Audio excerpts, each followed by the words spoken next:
Why did AIG go under? Why did Enron go under? Because under the current rules, they were allowed to gamble money, not in Las Vegas, but in something that's even more disastrous, in the stock market. They can invest money on, they call it toxic assets. Bob, I want you to invest money in toxic assets. You don't even have to describe it to me, because whatever it is, I'm not putting money in it. But the banks are putting all their money in these toxic assets because, it's like a 1 to 100 shot that they can make 1,000% profit. If you're lucky, you're going to win a lot of money. But they hope they're too large. They hope that they're too large to fail, and we are protecting them from the consequences of their actions, because the federal government is going to do a $1 trillion bailout. The government's going to do a $2 trillion stimulus package. The government's got a $3.4 trillion budget, as if anything with 12 zeros to the left of the decimal point can actually be called a budget. I mean, no company is too big to fail. The United States is not too big to fail. Look at Rome. Rome was the most powerful country in the entire world. It was an incredible empire, and it crumbled. Oh my gosh, the dinosaurs were so huge, but they went extinct. Things change. Things change. And if you're not, as a political party, if you are not upholding certain values, the reason the United States used to be so wonderful is because the Founding Fathers gave us these principles of liberty. You have rights and responsibilities. Those are the principles of liberty. What are the duties of liberty? Again, duties and responsibilities are pretty much the same thing. And it basically means you've got to do the work. You're an adult. Who's responsible for putting food in your mouth? Well, that would be you. When you go hungry, do you tug on my sleeve and go, Mike, I'm getting a little bit hungry? Like, okay, there's a restaurant right down the street. Knock yourself out. I'm not going to pay for your lunch. I'm not going to pay for your dinner. You're hungry. You can have as much lunch as you can pay for. It's up to you. It's your responsibility. You have children? You have a responsibility to feed them too. You got dogs and cats? Well, okay, you have a right to have pets, but you've got a responsibility, to take care of those animals. If your dog comes over and tears up my rose garden, I may tell you once. I may tell you twice. But the third time your dog comes over and tears up my rose garden, your dog's not coming home. Because you've abdicated the responsibility, so I've assumed the responsibility. I can understand that. Up at with the oil spill, the latest oil spill. Yes. The government's response has been almost negligible. If it had been Katrina. Not negligible, negligent. Negligent. You have a responsibility to protect our borders. You're going, well, the oil's getting closer. That's not protecting. That's barely announcing. I'd agree. Let's do something. You're the most powerful country in the world. And it's not difficult. If you go to YouTube, there are two guys, they're farmers. They've got overalls on, and they go, we got water. We put oil in it. We put hay. We stir it up, take the hay out. The water's clean. It's like, what's the problem? We don't have enough hay in the United States? Well, that'd be a long stretch. My God, that would actually be a solution. That would solve the problem. It makes me believe that the government doesn't want to solve the problem. That they want a crisis? That they want a crisis. Oh, absolutely. Government loves a crisis. Government loves it when people are afraid, because it gives the government more power. The Muir building blew up in Oklahoma City. Within 12 hours, Bill Clinton was saying, don't worry, we've just signed the Terrorist Act. Bill, what a wonderful president. You stayed awake all night, and in the last 12 hours, you wrote the terrorist bill? No, you wrote it months ago, and you were waiting for an excuse. You were waiting for a building to blow up, so you go, oh my gosh, everybody's afraid, but don't worry, we have a government solution. All you got to do is give the government more power. And we'll solve everything. We'll solve everything. If we got a problem, Bob, I'm the government, and I want to sit in that chair, but I mean, you're not going to give up and give me the chair if I ask, so I'm going to create a problem. It's like, oh my gosh, Bob, the building's on fire. Hurry, a fire alarm. Run out of the building. And so you run out of the building because, oh my gosh, there's a fire. And like, well, great. I pull up my cup of coffee and I sit down. I get what I want. Well, let me ask you, I use a definition of liberty, and that is liberty is the exercise of freedom that does not impinge upon the rights of others. That's an excellent definition. And you know, I find it hard to believe that anyone would be against it. And then when I, of course, tell people that, they're not. I mean, they say, "Oh, yeah, that's what I want." Right. But then what? There's a disconnect in there. There is. And some of the disconnect is, I seem to notice that some people seem to think that even though liberty is great, it's great for them, and they want it for themselves, but they're not willing to give it. Right. They're not. Every single law that we have is for somebody's neighbor. I know I'm a responsible pet owner.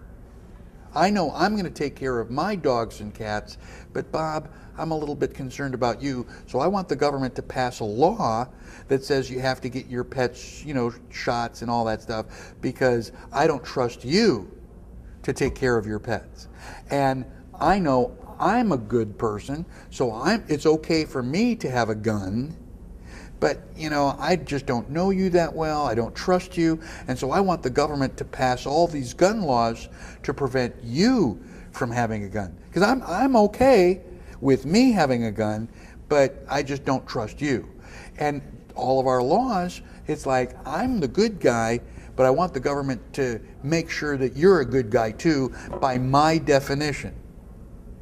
Right. You've got to be a good guy based on what I think a good guy is. And what people forget is that while I'm passing pet laws and gun laws for you, you're looking at me going, wait a minute, I don't trust the way Michael drives. So we've got to pass all these traffic laws to keep Michael so that he's driving as well as Bob does. And our house, I'm keeping my house up, but Michael hasn't painted his house, he hasn't cut the grass, so we want all these city ordinances, to give Michael a fine, if he lets his grass grow more than 6 inches.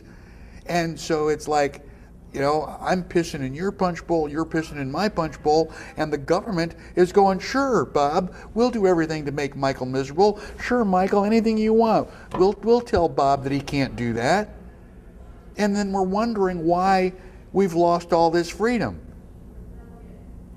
And, of course, I always like to use the analogy of the environment. We all know that the more diversity of species we have in an environment, the more stable that environment is. Mm-hmm. As we cut down on the number of species, say prey to hunter, then we'll, like say Minnesota, there's an island where, Isle Royale, actually it's the Michigan, but there's a kind of a set population of moose to wolves. But sometimes the wolves will die out. Maybe there's only half the wolves. So then the moose population explodes. They begin eating everything in sight. And of course there's not enough food to support them, and then they begin to die off. Meanwhile, the wolf population rebounds, and now there's not enough prey for the wolves. Right. Because it's a cycle. They're not just going to attack a healthy moose. Yeah. Kind of and there is a normal, natural balance to things. And over the course of time, yeah, you may have too many moose this year, you may have too many wolves a couple years from now, but nature will find a way to balance that out. The problem is that man thinks that we are so smart, we're going to fix this, and we go in and we send, hunters in to shoot the moose, to shoot the wolves, to, try to balance things, instead of doing it the natural way. We did that in Alaska. We added Alaska as a state, and we went up and we watched the wolves eating the caribou. Like, oh my gosh, the terrible wolves. And so we put out a bounty on wolf skins. We'll give you $20 for every dead wolf you bring in. Well, if you know anything about wolves, they travel in packs. So you don't just bring in one wolf, you bring in a pack of wolves. They're all dead, 15, 20, 30. And hunters went out and decimated the wolf pack. So now there are no wolves to whittle down the caribou population. The caribou population is overpopulated. There's not enough food. Many of them are starving to death. They're getting sick, and we lost almost all the caribou population. And so now we go, oh my gosh, we really screwed up. We had to go to Russia. We had to purchase wolves. We had to purchase Russian wolves and import the wolves to try to get everything back in balance. Keep your hands off of it. Nature knows what it's doing. Well, I relate that back to humanity. Yes. Because to me, the more people that are allowed to make decisions for themselves. Yes. So if we have, say, 300 billion people in this country, if 300 million people can make decisions for themselves, that produces stability. If we have a president like we have now, who likes to micromanage everything, right, then we have one solution for everything, right, and that's unstable. Well, actually, I would define it the other way around. Freedom, everybody makes their own decision, and that's unstable. It's confusing because you've got 300 million different opinions. But chaos can be mathematically written as a formula. Right. Well, I understand. I mean, that means it's like, okay, chaos isn't chaos. Right. But under a ruler, it's like, look, we've got too much chaos. We've got too many opinions. We got 300 million different opinions, and it's just confusing. So I'm going to be the president/dictator, and I'm going to say what the decision is. And we're going to have one decision. It's going to be all very, complete, neat, and uniform. And 300 million people have the freedom to choose my opinion. Well, you can have freedom or slavery. You can have chaos or stability. But I don't want to be a stable slave. I don't want everything nice and neat and orderly. That's why I didn't join the army.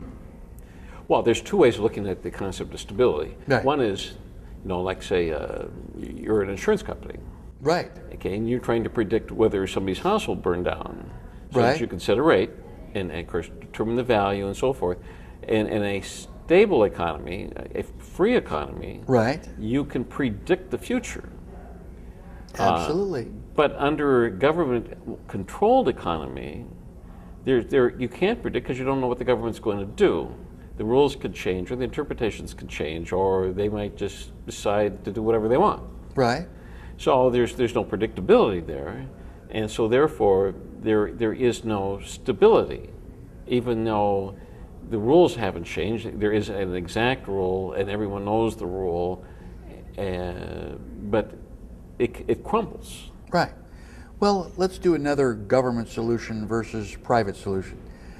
If you and I print $10,000 in my garage off my special laser printer, I mean, we can rent a limo, we can go out and have, a really nice dinner. We get caught, we go to jail for counterfeiting, for printing money out of thin air.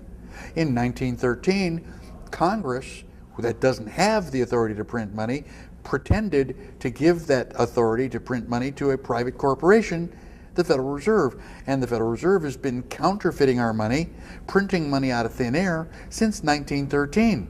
That's why we had a $1 trillion bailout. That's why we had a $2 trillion stimulus package, because they can print money.